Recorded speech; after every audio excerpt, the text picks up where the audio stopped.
સુરતના ડિંડોલીમાં હત્યાના બનાવથી મચી ચકચાર। સુરતના ડિંડોલી વિસ્તારમાં આવેલ મહાદેવનગરના આરોગ્ય કેન્દ્રની ગલીમાં હત્યાનો બનાવ બનતા ડિંડોલી મથકમાં ચકચાર મચી જવા પામી હતી।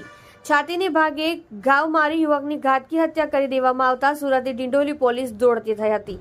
અંશ આનંદ સિરસાટ નામના 19 વર્ષીય યુવકનું હત્યા કરી મોતને ઘાટ ઉતારવામાં આવ્યો હતો। થોડા સમય પહેલા નશામુક્તિ કેન્દ્રથી અંશ આનંદ સિરસાટ ઘરે સારવાર લઈ પાછો આવ્યો હતો। સુરતની ડિંડોલી પોલીસ ઘટના સ્થળે પહોંચી સીસીટીવી કેમેરા ચેક કરી અને આ હત્યા થયેલ મામલે હત્યા કરનારા આરોપીઓને પકડવા ચક્રો ગતિમાન કર્યા છે। છેલ્લા 2 વર્ષથી બારડોલીમાં આવેલ નશામુક્તિ કેન્દ્રમાં હતો મૃતક અંશ આનંદ સિરસાટ। નાઇટ ચાર્જમાં હાજર સ્પેશિયલ બ્રાન્ચના એસીપી BA ચૌધરી સાહેબ હત્યા થયેલ ઘટના સ્થળ પર પહોંચ્યા। તમે જોઈ રહ્યા છો સત્યને સાથ આપનાર સત્ય સમ્રાટ ન્યૂઝ ચેનલ તંત્રી શ્રી નિલેશભાઈ પાટીલની સાથે। ડિંડોલીમાં હત્યાનો બનાવ બન્યો છે, શું છે સમગ્ર ઘટના?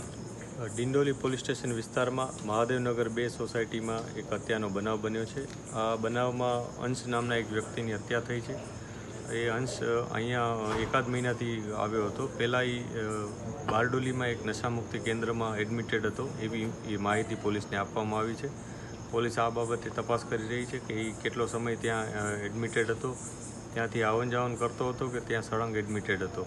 આ ઉપરાંત જે અંશ સાથે જોડાયેલા લોકો છે એ કોણ કોણ હોઈ શકે એની પણ અમે તપાસ કરી રહ્યા છીએ।